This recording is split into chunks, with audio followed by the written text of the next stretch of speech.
Nosotros somos un grupo de jóvenes que solamente queremos libertad.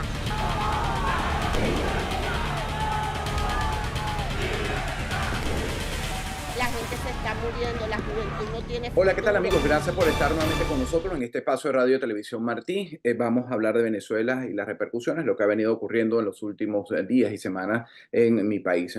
Sobre todo el tema de María Corina Machado, sigue inhabilitada, ha pasado ya medio mes, no se atiende su solicitud que hiciera en el oficialista Tribunal Supremo de Justicia. Y bueno, las implicaciones de esto y también de la situación geopolítica, sobre todo aquí en el hemisferio. Está con nosotros Esteban Hernández, recién llegado a un viaje por Argentina, donde conoció de cerca un poco los cambios que se están implementando el nuevo presidente Javier Milei. Ya vamos a conversar también de ello. Desde Venezuela tengo a Pablo Aure, abogado y profesor universitario, y al periodista Leandro Gasco desde Argentina. Quiero comenzar contigo, precisamente, Esteban, porque vienes de ver lo que has escrito en tus redes, debería ser el sueño para todos, tener un político que comience a hacer las cosas pensando en el pueblo, a pesar de que se han apretado y se tienen que apretar los cinturones, y eso lo va a decir Leandro más adelante. ¿Qué viste? ¿Qué te gustó? ¿Qué no tienen en Venezuela o que no tenemos con los venezolanos, nuestra gente que vive en Venezuela, que hemos perdido en estos tiempos, según tu criterio y según lo que te he escuchado y te he leído?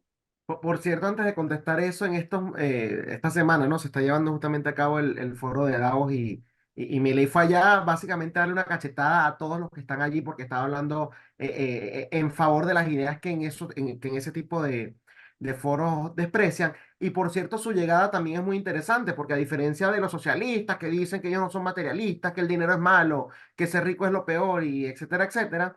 Milei viajó en avión comercial y Manuel Adorni, su vocero, el vocero de la Casa Rosada, bueno, publicó cuánto les había ahorrado nada más en un viaje. Estamos hablando de casi $400.000 que le ahorró en esa ida por precisamente no haber utilizado jet privados como normalmente hacen estos individuos y además por llevar una comitiva muy reducida. Estaba la hermana, que bueno, obviamente es una de las personas de mayor confianza de Milei, estaba la canciller y creo que alguna persona de seguridad, pero no fue una gran comitiva a diferencia de, por ejemplo, Gustavo Petro. Entonces allá ves el contraste.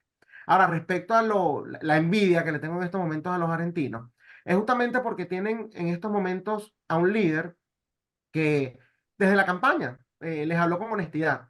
Y yo creo que esa es la diferencia que justamente hemos tenido en el resto de la región. Él antes de ser politiquero prefirió ser sencillamente un vocero, así lo llamaran pájaro de mal agüero o algo por el estilo. Y les digo a las personas, si yo llego al poder, vamos a hacer este tipo de cambios y este tipo de cambios va a generar este tipo de consecuencias negativas. O sea, esto no es como que llego yo y ya se relató el país. Básicamente, por ponerte una analogía, él les explicó a los argentinos que estaban digamos, en una fiesta embriagados, ¿no?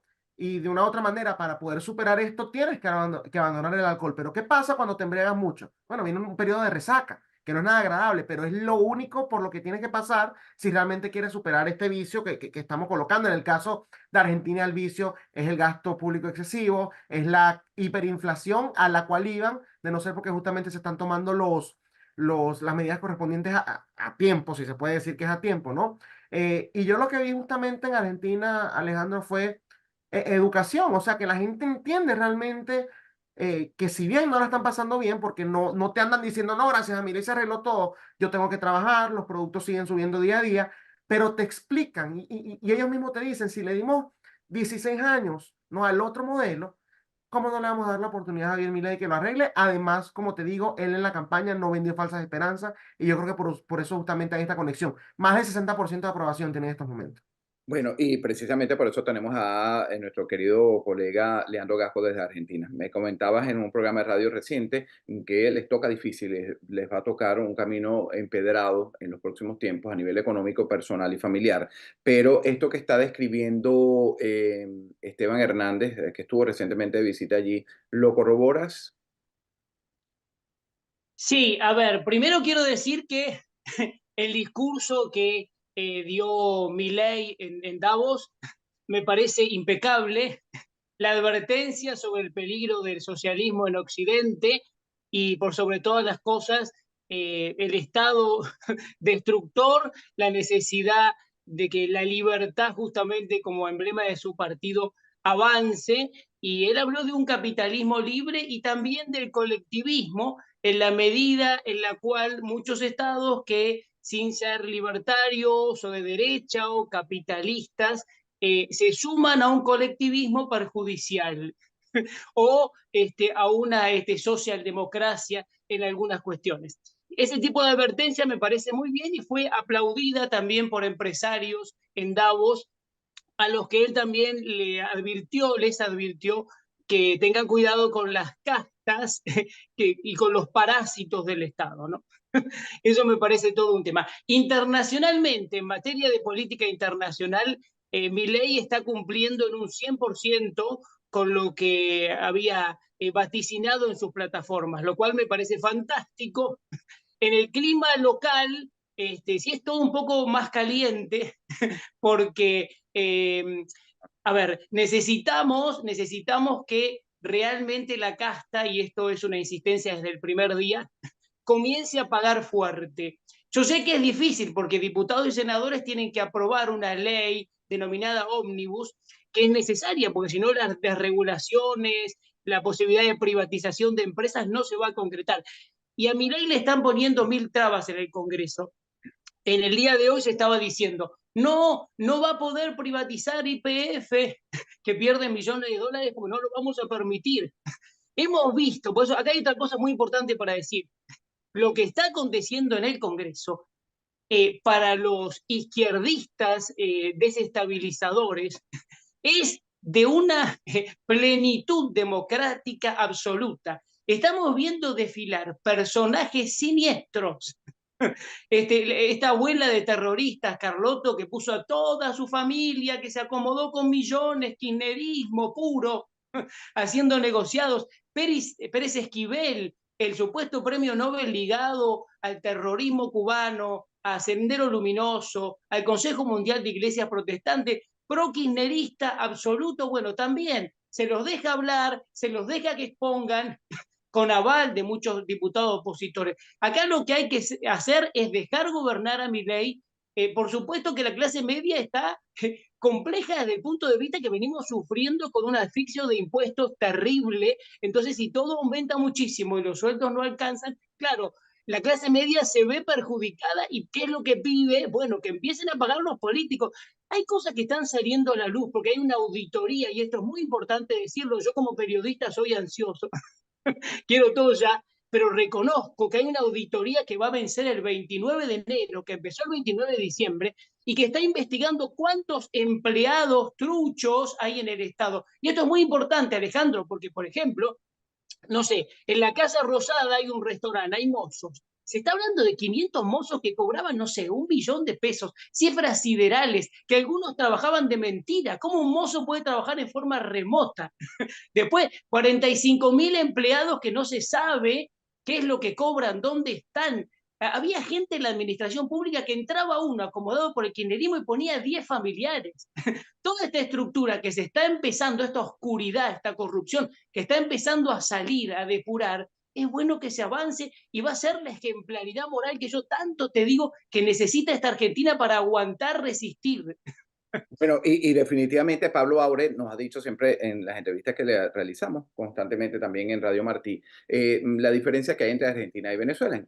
En Argentina por lo menos hay instituciones, no están controladas todas por el régimen. Pero bueno, y hablando de esto, Pablo, quisiera ver si quieres agregar algo a la opinión de esta relación, el ejemplo No, que debe estar no, dándose. yo estoy Adelante. maravillado con lo que dijo Esteban y con lo que dijo Leandro. Más bien, sigamos hablando con ellos, que uno acaba de llegar y el otro está allá, y uno está pendiente de lo que está pasando con Milei porque tenemos muchas esperanzas. Al igual que tengo esperanzas con Milei, tengo esperanzas con Trump, aunque esto moleste muchas veces. Bueno, pero fíjate, como yo, tú también estás y eres parte del panel, te quiero preguntar un poco, porque las esperanzas se pierden en Venezuela. Fíjate que María Claro. Corina Machado, comencé diciéndolo, no ha sido habilitada, las sanciones y lo que lo arrinconó quizás la administración del presidente Biden, diciendo que tenía que hacerlo como parte del plan de este intercambio de prisioneros de avanzar hacia unas elecciones libres y justas no está ocurriendo en Venezuela. Al contrario, hay más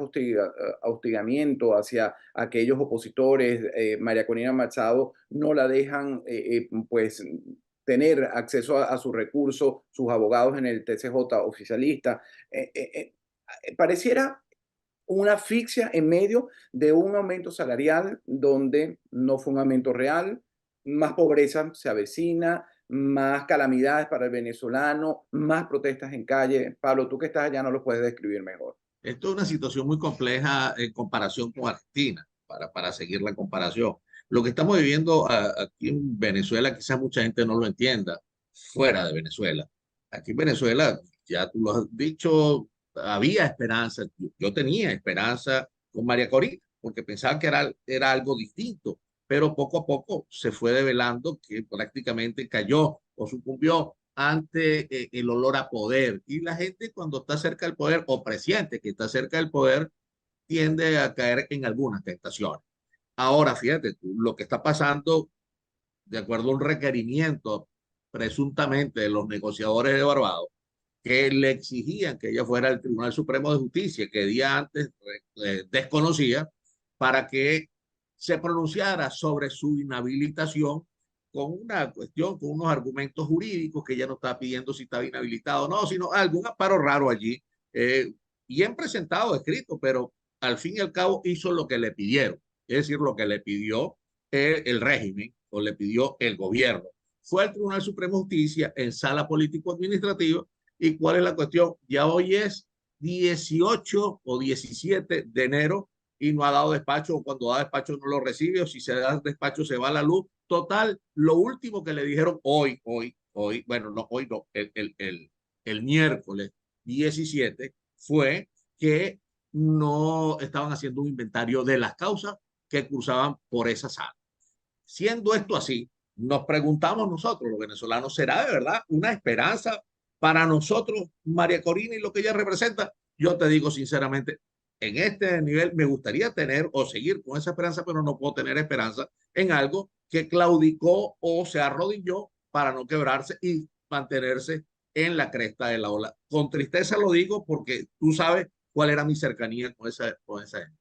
No, y Pero además, sí, y uno para llegar a otro extremo tiene que apartarse de donde estaba. Y yo me aparté precisamente para llegar al extremo con el cual me identifico, que es, bueno, la libertad, y valga la repetición del eslogan de Milei. Me identifico con el conservadurismo, me identifico con ese tipo de ideales que lamentablemente no son los mismos que está abrigando este movimiento que está cobijando a María. María Corina Machado, fíjate que a nosotros, y lo he conversado en privado con Esteban Hernández, nos ha sorprendido tu cambio y un cambio que no está ocurriendo en muchos venezolanos, porque millones todavía tienen la esperanza o la mantienen porque creen que va a ser el camino a terminar o cesar la usurpación de Nicolás Maduro, y parece muy alejado. La realidad está muy alejada, ¿cierto, Esteban?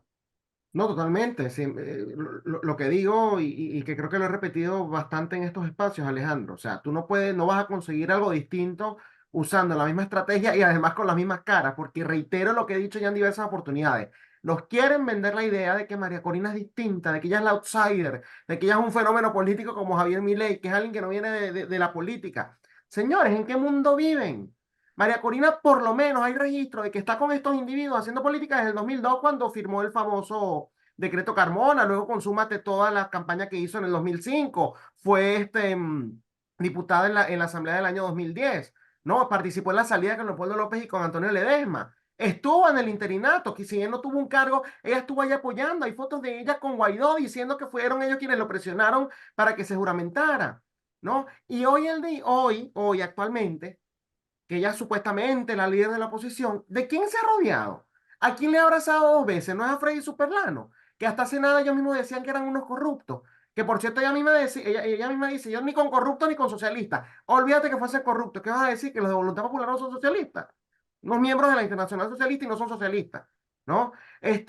Bueno, a Gerardo Blay, ¿cuántos espaldarazos no les ha dado? Que es un tipo digno. Después de que su misma gente, y este es el problema con no seguir ideas, sino seguir personas, y ese culto a la personalidad que ojo, lo critico cuando es alrededor de María Corina, cuando es alrededor de Capriles, sea alrededor de Javier Milei, de Donald Trump, de quien sea, porque yo creo que tú tienes que estar, si cuando sigues a alguien es justamente porque va acorde con tus principios, no porque sea una persona que sencillamente, no es que me agrada la persona y ya. Y entonces eso lamentablemente es lo que estamos viendo. Todo el discursito que ellos tenían, cómo han dado un giro de 180 grados. Hace unos días vi una foto de la juventud del partido de Venezuela, ahí abrazados con la juventud de Primero Justicia y de Voluntad Popular. Y tú hasta hace 2 años nos estabas llamando a ellos borregos, corruptos, cómplices, colaboracionistas, cualquier adjetivo que se te ocurría. Entonces no va a haber cambios siempre que sean los mismos y no va a haber cambios siempre que la estrategia sea la misma. Eso te reitero la pregunta a ti, Esteban. Entonces no hay nada que se pueda hacer ahora para cesar la usurpación de Maduro, brevemente para pasar con Con esta gente no. Si usted quiere cesar la usurpación de Maduro, busque líder, o sea usted el líder o busque líderes en otras partes. La salida en Venezuela no va a ser a través de partidos políticos, ni mucho menos a través de estos partidos políticos. Leandro, desde Argentina, ¿cómo ves este 2024 para Venezuela? ¿Será más de lo mismo, de lo que nos ha acostumbrado el régimen a vivir en estos 25 años? Sí, yo veo un escenario complejo. Cuando mencionabas lo de María Corina Machado, es bueno decirlo, ¿no? Uno lee incluso, y ahí te vuelvo si querés al foro de Davos, cuando Milei condena las acciones de algunas organizaciones supranacionales que podríamos definir como Naciones Unidas, como OEA, incluso algunas organizaciones no gubernamentales. Y ahí me quedo en Human Watch, Ray, que dijo en su momento, en estas horas, que si no se habilita María Corina, entonces no va a haber legitimidad eleccionaria. Yo quiero decir que con el régimen actual nada tiene legitimidad porque no es un Correcto. Estado de derecho. Y hay que repetirlo 200 veces. Es una tiranía y es un narcoestado. Y déjame, por eso me parece muy importante, incluso lo que decía Pablo, lo que decía Esteban, acá lo que hace falta es que haya líderes verdaderos, lejos de la hipocresía, que se unan, que se arme un bloque, que la libertad avance. Por ahí se mencionó a Milei, tal vez a Trump, tal vez a Bukele, si hace las cosas bien, si sigue haciendo las cosas bien, y a otros. Acá tiene que haber una condena y que esta condena pueda permitir como fuerza externa ayudar a una oposición interna real. Lo que pasa es que cuando hay variabilidad no sirve. Un día está con uno, otro día está con otro. La corrupción termina comprando voluntades porque en eso la inteligencia chavista madurista es especialista, ¿no? Y yo también tengo con el presidente Milei una cuestión que digo claramente, hay que apoyarlo y también desde nuestro lugar comunicacional hay que advertirlo. Yo desde el primer día estoy apoyándolo y diciéndole también, si veo que hay algún empresario prebendario que ha tenido antecedentes non santos, Elstein o cualquier otro, lo advierto y se lo digo, cuidado señor presidente.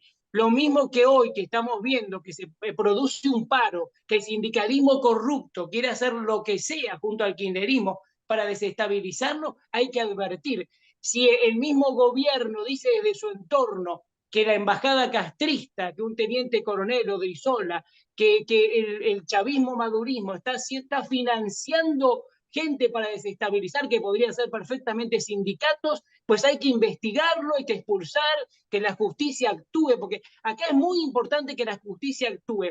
Una de las cosas más importantes en Venezuela, en Argentina y en América es cortar con la impunidad.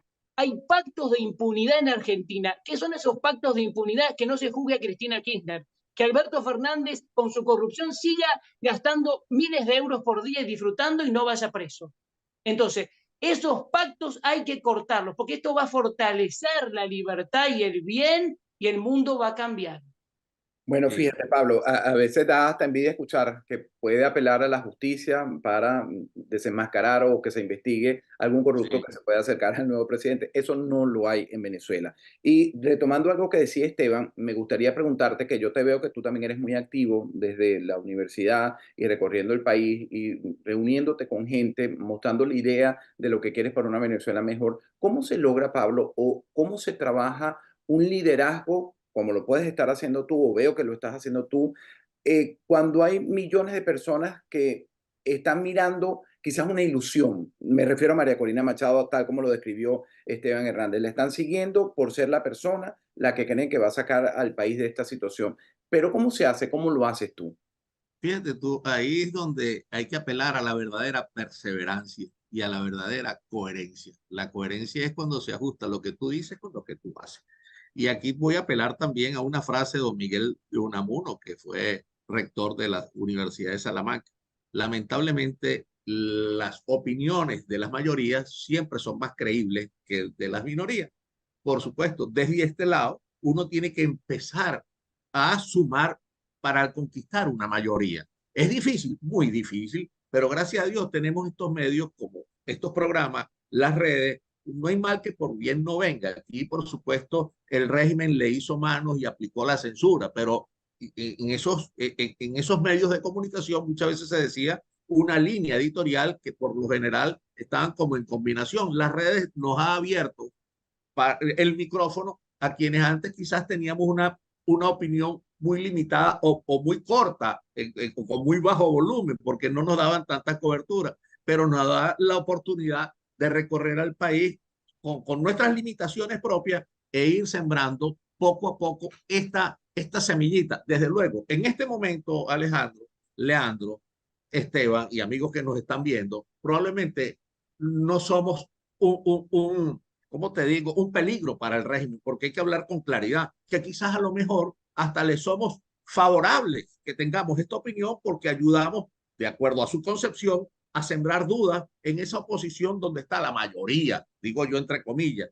Pero vaya, y tan es así que a veces decimos cosas, ¿ok? Inmediatamente nos dicen que estamos con el régimen, que cuánto me dieron, que si la chequera, que si somos alacranes. Y resulta que si revisamos siempre hemos mantenido el mismo discurso y no tenerle miedo a esos señalamientos porque a la larga siempre la verdad se impone. Desde luego, lamentablemente que cuando se impone la verdad, a lo mejor ya el daño ha sido demasiado grande, pero no por eso, Alejandro, Esteban y Leandro, vamos a renunciar a nuestras creencias, a nuestras convicciones que deben ser más poderosas que cualquier epíteto que te puedan poner en un momento determinado.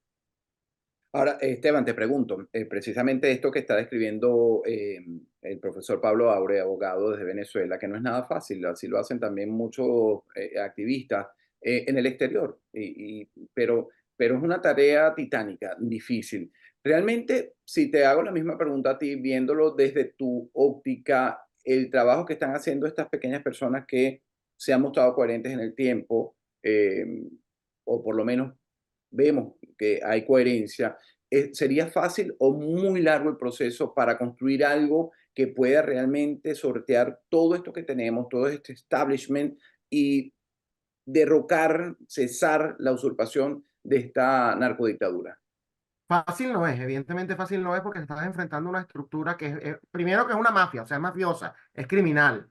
No es ni siquiera que son dictadores que se aferran al poder, pero bueno, por lo menos te permiten, digamos, la libertad de expresión, hacer ciertas cosas. No, estos son unos criminales. Cuando sientan que eres una amenaza, como lo mencionó el profesor Aure, toman represalias en tu contra, pero de las peores. O sea, terminas en la tumba, terminas en el mejor caso en el exilio o terminas en una cárcel en donde te torturan, cuando verdaderamente eres opositor. No te permiten andar recorriendo el país haciendo campañitas electorales, porque eso es más bien parte del sistema. Pero bueno, independientemente de eso, yo creo que justamente, y acá retomo un poco las palabras que estaba diciendo el profesor Aure, con el tema de la perseverancia, uno no se puede rendir sencillamente porque, ay, es que me insultaron o es que te estás enfrentando a estas amenazas. Uno tiene que saber a qué se está enfrentando. Si Sí. está dispuesto a correr las consecuencias, ¿no? Y a llegar hasta el final, no como el término, no como el eslogan de la señora, de la dama de papel, como yo la llamo, sino realmente llegar hasta el final de las consecuencias que tú mismo has decidido correr, entonces evidentemente quédate allí. Si no estás dispuesto, es mejor que te partes y que le dejes el espacio justamente a alguien que sí esté dispuesto. Porque cuando uno empieza con esas incoherencias, cuando uno empieza con ese guabineo, con esas cuestiones, es al final lo que le favorece al régimen, que tú de una u otra manera seas absorbido por el sistema y terminas por ingenuidad o de manera directa trabajando para ellos. Entonces, evidentemente, el trabajo no es fácil. Vamos a recibir muchísimos insultos. Esto yo tengo ya años, digamos, tú lo sabes muy bien, Alejandro, que bueno, la cantidad de insultos, de acusaciones, de difamaciones de las Ok, cuales uno... tu idea, Esteban, es convertirte como un líder político desde el exilio. No, a mí no me interesa convertirme en líder político. Yo creo que desde las comunicaciones uno puede realmente, digamos, hacer los cambios necesarios porque en las comunicaciones tú logras cambiar justamente la opinión pública y eso es lo que hemos estado haciendo. Hay mucha gente que lo insulta a uno, pero al mismo tiempo hay mucha gente que se recuerda que uno se ha mantenido firme. Y entonces cuando venga, porque esta señora va a pasar, pero eventualmente el régimen se crea otro líder y se crea otro analista, porque eso es lo que ellos hacen. Entonces, a medida que esto se va desarrollando, ya la gente que en un momento quizás te despreció, te insultó, dicen, bueno, ya va. Quizás estos individuos, Alejandro, Aureo, Leandro, ¿no? Cuando no era popular hacerlo, ellos sí me dijeron tal cosa. Entonces, en esta oportunidad, por lo menos los voy a escuchar. Y antes de insultarlos, bueno, déjenme, digamos, analizar un poco sus argumentos. Eso más o menos lo que ha venido pasando. Yo, por ejemplo, estoy viendo, y quizás no es la percepción que tienen todos, creo que esta es una de las diferencias que, por ejemplo, le expresé al profesor Aura hace poco en las redes sociales.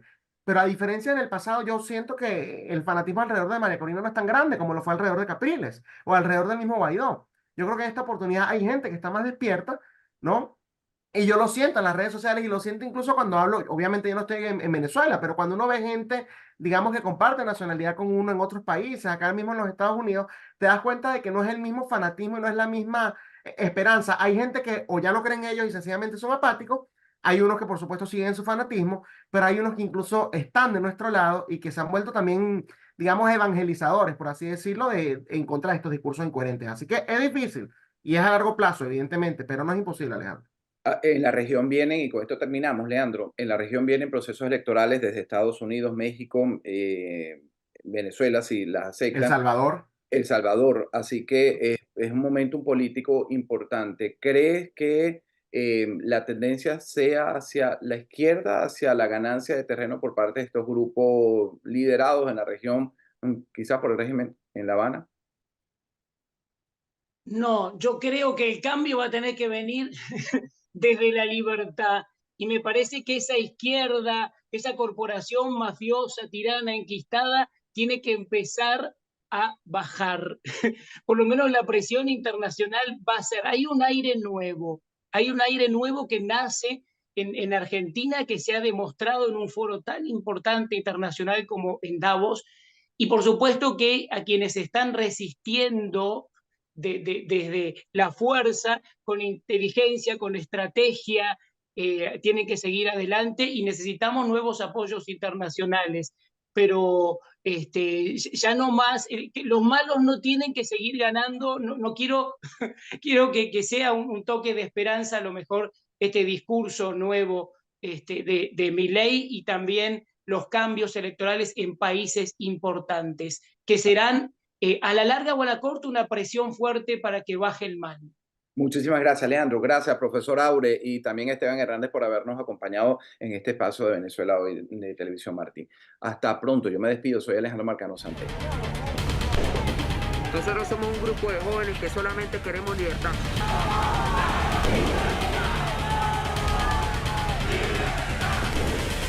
La gente se está muriendo, la juventud no tiene